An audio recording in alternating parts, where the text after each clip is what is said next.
people that watch YouTube. Everybody's welcome. So I ran all the way to the hardware store just now, and I forgot the piece that I needed to match. It's a great thing when you make it to where you're going and realize you don't have the stuff you need. But I did, however, find out some more about what's going to happen in the next couple of weeks. I'm apparently going to, after I go to the orientation stuff in Texas and my school gets done in Mississippi, I'm going to be at Nebraska, off it in Nebraska. What's up, Recycle Bear? How are you doing today? Welcome, everyone. So yeah, I'm going to Nebraska. Out of the 3 places I could have gone, probably my least favorite of the 3. But the great part about it is I'll only be where I about 2.5 hours from where I'm at right now. The downside is it's basically a crappier version of where I live now. So yeah, but I mean, I'll be in nice housing and be okay. And I only have to be there for about 15 months before I can put in for a transfer, which is all right. So I guess it might be a good thing that I can be close enough to traverse back and forth to my house and get some stuff wrapped up trying to sell it. So could be some positives in there, right? And it's a close move, so there won't be like trekking halfway across the country to move. So there's some more positives. I like to try to hunt the good stuff, you know. I like to try to find the positives in every situation and focus on that, you know, not so much focus on all the things that I don't like about it. And the climate is basically what I don't like about it. So, but yeah, it's close. So we'll make do with what we've got. So all that stuff's getting finalized now. I've been spending my day-to-day listening to other Bears YouTube streams and liking their content and stuff like that. If you have a YouTube stream and you want me to check it out, post a link in the comments below and I will check it out. I'll sub to you and I will help spread the wealth and subs. You can do the same for me. It'd be great. Because yeah, we want to get to that 250 sub mark so I can do a new series that I want to start. I'm going to have 2 or 3 of them in the works here, especially once I get to Texas and to Mississippi, because I will have a huge amount of free time on my hands because I won't be taking my family with me to either one of those locations. And I will be able to produce some more content, some more knowledge type videos rather than just the everyday live streams, letting you guys know what's going on in my life and what's on my mind. And yeah, so it's just kind of interesting. I listened to Nate Slattery's Bible this morning, and I was impressed. Does a pretty good little breakdown there. You should go check it out if you don't already. He reads passages of the Bible every morning, so it's important, if you don't always get a chance to read your Bible every day, to at least hear it. Sometimes I like listening to it on audiobooks, but you know, sometimes I don't even have time for that. Wanted to slightly apologize too for yesterday.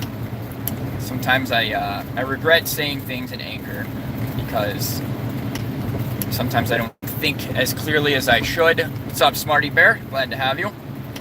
But I don't speak as clearly or as intelligently, I guess you could say, when I'm angry, because I just kind of fly off the cuff. And I could say things that otherwise, if I was thinking about it, I would not, probably wouldn't say. But that doesn't make the points any less valid. They are valid points. And it just drives me crazy. Sometimes I have to bite my tongue, remind myself that I am supposed to operate in love. And sometimes that doesn't, sometimes love for other people, though, you only want what's best for them. And you want them to see things the way that you see them. And it doesn't always work like that. That's not necessarily the way that God works. But it, yeah, you guys get it. You know what I mean. But anyways, I just wanted to apologize for yesterday's somewhat angry outburst. I am I am very interested in the future in being a group that adopts children. And one of the things I wanted to talk about, and I'll probably have to update the title too, because it's going to talk a little bit about the compound commune 2024. The thing that we want to build together is a bunch of bears. Realistically, it's just a neighborhood where everybody has the same address. Realistically, that's what we're looking at. We don't all have to share food. We don't all have to do whatever. If you want to go to the grocery store twice a week, if you have that kind of income, that's fine. I don't really have any input into what everybody else wants to do. Like me, I want to try to be as off grid as possible.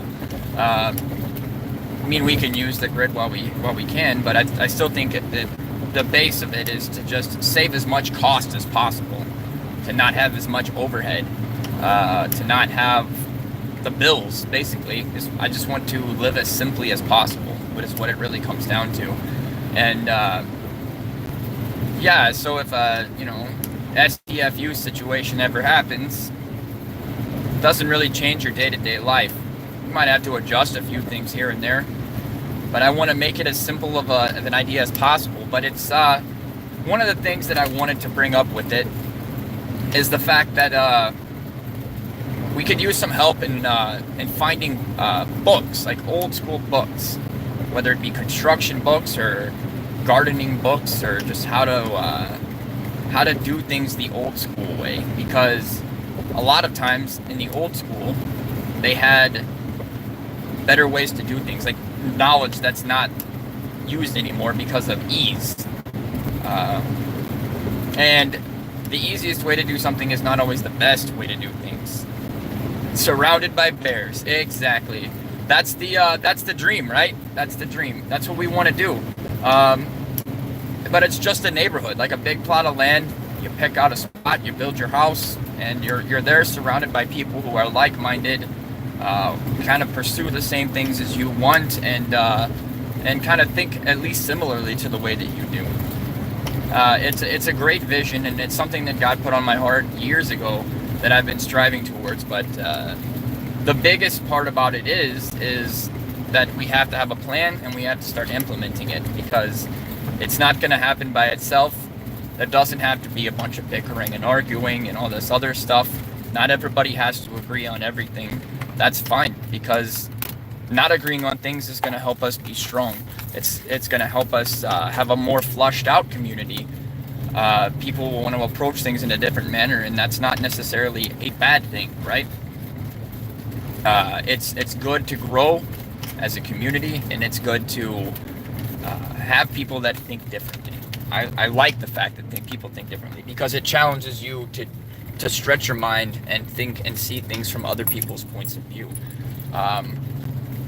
That being said, I do want to make the disclaimer that if you want to live in the community that I build, I do at least require you to have a base knowledge of Jesus, and because that's going to be something that's extremely important for the place that I want to build, because I want to build a like-minded community, and having even one person there that doesn't have that mentality, it's going to cause a rift, because the rest of us are going to be looking at it from that point of view, and if you don't, then things are going to be pretty awkward.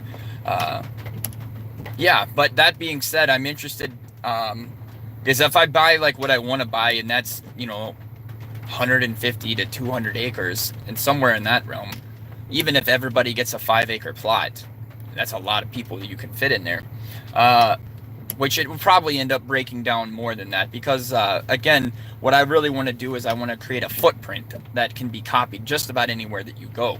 That being said, the more people we get with resources into the same area, the better, because it's going to make us, once again, stronger. We're going to have differing skill sets, and we're going to be able to be strong.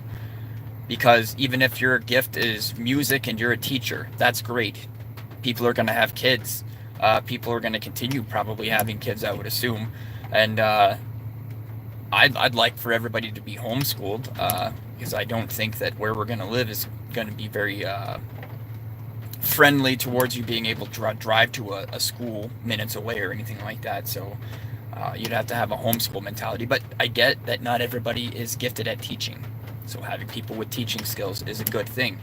Having people with music skills, having people with brewing skills, having people with construction skills, or base survival skills, or military skills, or whatever the case may be. There's 100 different ways you can go with that, and it's just going to be important. So it is. It's basically just a neighborhood, though. It's a neighborhood where we all live in a private neighborhood, basically a gated community of bears. So don't poke the bears and you won't get hurt. And yeah, so that's what my dream and my ideal is. And I'm gonna start putting out some stuff too. While that's one of the new series I want to start on, is just base survivalism. And like I said, I want to have my first session with Preacher Bear, because he has some interesting stuff that I have not looked into very well, as far as Faraday boxes and redirecting energy and EMP hardening and things of that nature. I've started researching it, but I haven't been able to dig very far, so I'm interested in the material that he's reading up on, and I want to get into that as well, because I think that's a very, very smart way to go about things, is protecting from something of that nature, because I think that it's a very real possibility in the future, and we can get into why as well. I think that's a very real possibility. It has to do with some prophecy that we can see in Daniel and Revelation. So yeah, we'll get into that a little bit later. I got to run in and grab this part real fast and then run back to the hardware store. So I just wanted to do a little bit of a live stream today. I don't have a whole lot going on because I'm putting in a water filtration system today at my house. I used to rent one. I always went and bought it because I don't want the monthly cost anymore while I'm not living here. And it'll give my house some good resale value, because you definitely need one in the area that we live in, because we have some extremely hard water here. So that's what I've been installing today, is a water softener and a RO filtration system. So it's been a challenge, and I've been frustrated at times, but been listening to some good stuff on YouTube. And yeah, so again, if you're a bear, you run a channel, I'm interested, leave me the link in the description below and I will get to it. Like, subscribe, and share, please. If you need to get a hold of me for any reason, my email will be in the description, or you can find it in any of the other videos description as well.